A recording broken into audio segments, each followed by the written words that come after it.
Hello दोस्तों, स्वागत है आप सभी का मेरे इस यूट्यूब चैनल में।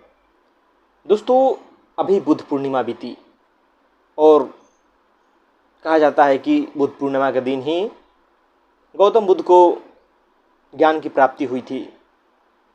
उनके जीवन में सत्य उतरा था, उन्हें सत्य का बोध हुआ था और इस कारण उस दिन से बुद्ध पूर्णिमा मनाते हैं।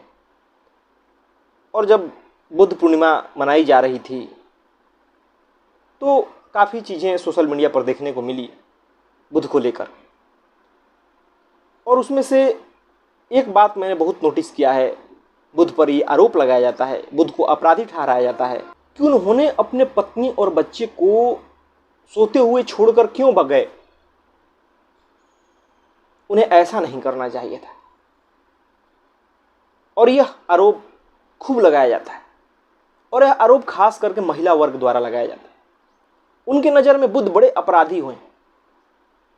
बुद्ध का बुद्धत्व किसी काम का नहीं है। इनके लिए आरोप लगाती हैं महिलाएं कि बुद्ध होना कौन सी बड़ी बात है। हर कोई बुद्ध हो सकता है, लेकिन हर कोई अपने पत्नी और बच्चों को छोड़कर नहीं जा सकता। यह बहुत बड़ी जिम्मेवारी की चीज़ है और हर कोई के बस के बात नहीं कि वो अपने जिम्मेवारी से भाग जाए, वो अपने बच्चों को छोड़ दे, पत्नी को छोड़ दे, परिवार को छोड़ दे। बिल्कुल नहीं, हर किसी की बात नहीं है। और ये आरोप खूब लगाया जाता है, नहीं तो बुद्ध होना कौन सी बड़ी बात है। जैसे कि उन्हें लगता है कि जो लोग ये आरोप लगाते हैं, लगता है कि बुद्धत्व तो बिल्कुल आम बात है, बुद्ध होना तो बस बच्चों का खेल है। इस प्रकार आरोप लगाया जाता है और मुझे यह देखकर बड़ा आश्चर्य होता है, बड़ा हंसी भी आती है कि जो लोग नहीं जानते कि आखिर बुद्धत्व होता क्या है, सत्य होता क्या है, वो लोग ऐसे आरोप लगाते हैं। जो लोग रात दिन सामाजिक जीवन में ही जीकर मर जाते हैं, वो लोग ऐसे आरोप लगाते हैं। उनसे मैं पूछना चाहता हूं कि मान लीजिए कि बुद्ध पत्नी और बच्चे को छोड़कर गए, तो आपको लग रहा है कि बच्चे अनाथ हो गए, पत्नी को नहीं छोड़ना चाहिए था, और वहीं बुद्ध मर जाते तो क्या होता उसी समय? क्या वो बच्चे और पत्नी अनाथ नहीं होते?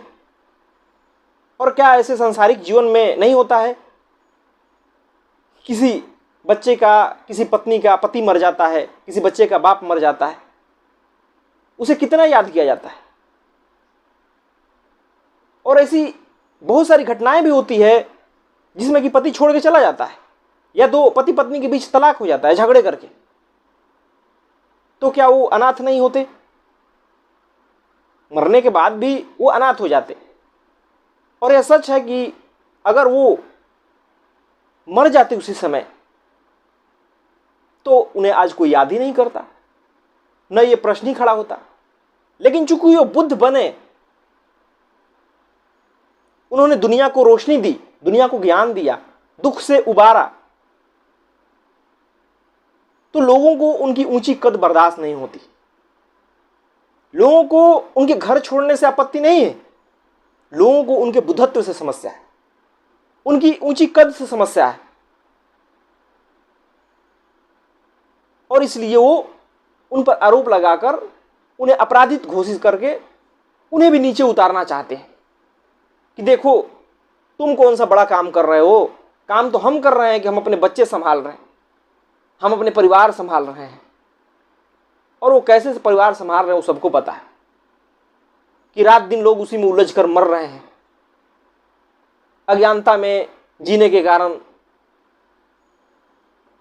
झूठे जीवन में जीने के कारण, भ्रम में जीने के कारण परिवार दुखदाई हुआ रहता है, आपस में ही कलह हुआ रहता है, हरदम तनाव में, उलझन में रहते हैं। लेकिन आरोप ऐसा लगाया जाता है कि ये बड़ा, लोग बहुत ऊंचा कार्य कर रहे हैं। और एक बात तो उन लोगों को समझना चाहिए कि जब बुद्ध घर छोड़े थे तो उस समय बुद्ध नहीं थे, उस समय वो सिद्धार्थ थे। क्योंकि कोई बुद्ध घर नहीं छोड़ता, बुद्ध कभी पलायन नहीं करेगा, जो स्थिति है उसी में वो रमा रहेगा, उसे भागने की कहीं जरूरत ही नहीं है। अगर बुद्धत्व उन्हें घर में ही मिल गई होती तो नहीं जाते जंगलों में, नहीं छोड़ कर जाते। लेकिन जब जंगल में चले गए, वहां बुद्धत्व की प्राप्ति हुई, तो फिर वो घर नहीं आते, क्योंकि फिर वहां से भी क्या पलायन। और कौन कह रहा है आपको कि बुद्धत्व के लिए घर छोड़ना ही जरूरी है? ऐसा कोई बात नहीं है। वो बाद में खुद ही कहे थे कि कोई जरूरी नहीं है कि घर छोड़कर ही बुद्धत्व की प्राप्त होती है, घर में रह के भी हो सकती है। बस आपकी खोज होनी चाहिए, उस ओर यात्रा होनी चाहिए, वैसे भीतर प्रश्न बेचैन करने चाहिए। लेकिन आम आदमी के जीवन को उठा के देखा जाए तो कहां किसी को ऐसे प्रश्न बेचैन करते हैं। उस सिद्धार्थ को ऐसे प्रश्न बेचैन किए थे, जीवन संबंधी प्रश्न, मृत्यु संबंधी प्रश्न, जो हो रहा है समाज में वैसा प्रश्न। तब जाकर के वो मजबूर हुए थे घर छोड़ने के लिए। लेकिन लोगों की छोटी मानसिकता, सामाजिक उनकी धारणा, वो उससे ऊपर उठ के सोच ही नहीं पाते। उन्हें क्या पता कि बुद्धत्व क्या चीज होती है? उन्हें कैसे पता कि बुद्धत्व के बाद आदमी कैसे सोचता है, कैसे देखता है समाज को, उससे जीवन में किस प्रकार की आनंद आती है, नहीं पता है बिल्कुल भी। तो इस कारण तरह तरह के आरोप लगाया जाता है। उनके लिए वो बहुत छोटी बात होती है, लगता है कि बस बच्चों का खेल है। और इसलिए कहते हैं कि बुद्ध होना कोई बड़ी बात थोड़े है। बड़ी बात तो है भाई परिवार संभालना, बच्चों को पालन पोषण करना, इस प्रकार का कहा जाता है। कर तो रहे हैं सारे लोग दुनिया में, देखिए ना कितने बुद्ध हो गए। एक ही बुद्ध ने घर छोड़ के बुद्ध हुए ना, बाकी लोग तो अपने परिवार के साथ ही रह रहे हैं, अपने बीवी बच्चों के साथ। कितने के जीवन में शांति दिखाई दे रहा है, बोध दिखाई दे रहा है सत्य की। कितने लोग दुनिया को शांति बांट रहे हैं, बताइए, दिखाई दे रहा है कोई? सारे लोग उसी में उलझ के मर जा रहे हैं और कुछ नहीं। ऐसा नहीं कहा जा रहा है कि जो घर छोड़ते हैं वो सच में बुद्धत्व की प्राप्ति ही हो जाती है। काफी लोग छोड़ते हैं, उन्हें भी नहीं प्राप्ति होती। तो बात छोड़ने न छोड़ने की नहीं है, बात है समझने की। और जो व्यक्ति जहां है वहीं रह के उस बात को समझ सकता है, चाहे जंगल में या परिवार में, कहीं भी रह के। बस आपके भीतर वो प्यास होनी चाहिए, आपके भीतर उसे समझने की तीव्र इच्छा होनी चाहिए, जिसके बगैर आपका कहीं जी न लगे। लेकिन आम आदमी का जी तो, मन तो संसार में रमा हुआ है, वो संसार से हट ही नहीं पाता। उसके भीतर वैसे प्रश्न बेचैन ही नहीं कर पाते जो जीवन संबंधी।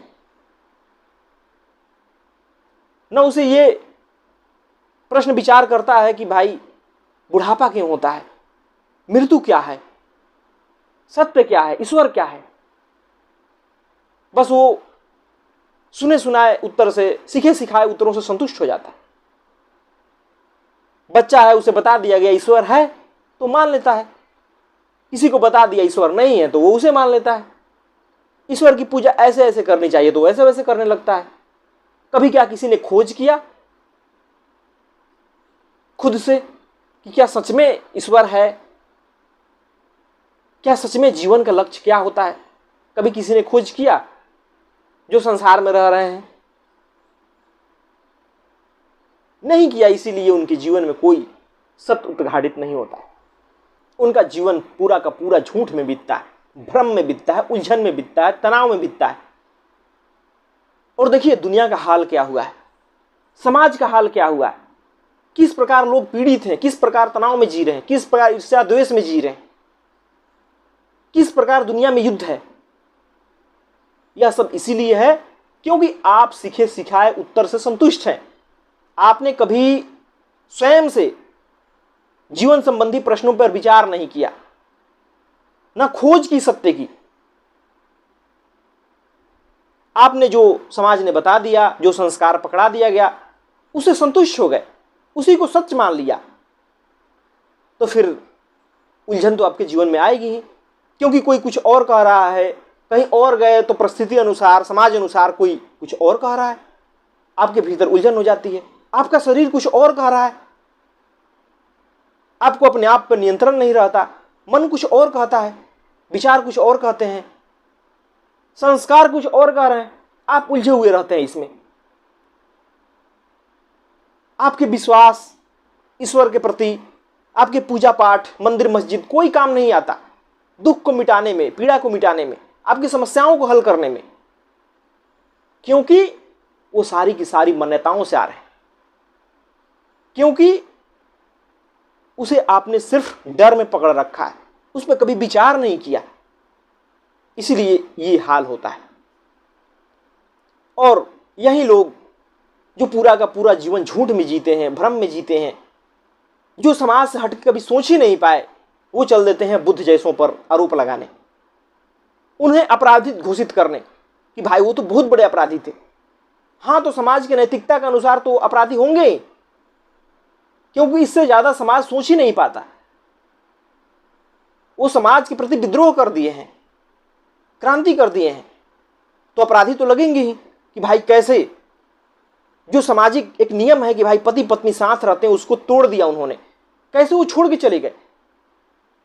लेकिन आदमी सोचता नहीं कि ये सारे नैतिकता बनाए हुई तो आदमी के द्वारा ही है। क्यों कोई बंध गया इस प्रकार कि भाई वो एक व्यक्ति के साथ ही रहने के लिए हमेशा राजी रहे, वो कुछ ना करे अपने जीवन में, कुछ ना सोचे विचारे। लेकिन मान्यता यही है, नैतिकता यही है समाज की, इससे आगे समाज सोच ही नहीं पाता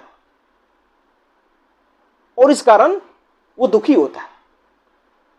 इस कारण बुद्ध पर आरोप लगाए जाते हैं, बुद्ध अपराधित घोषित किए जाते हैं, जो कि बहुत ही हास्यपूर्ण है, मूर्खतापूर्ण है और कुछ नहीं।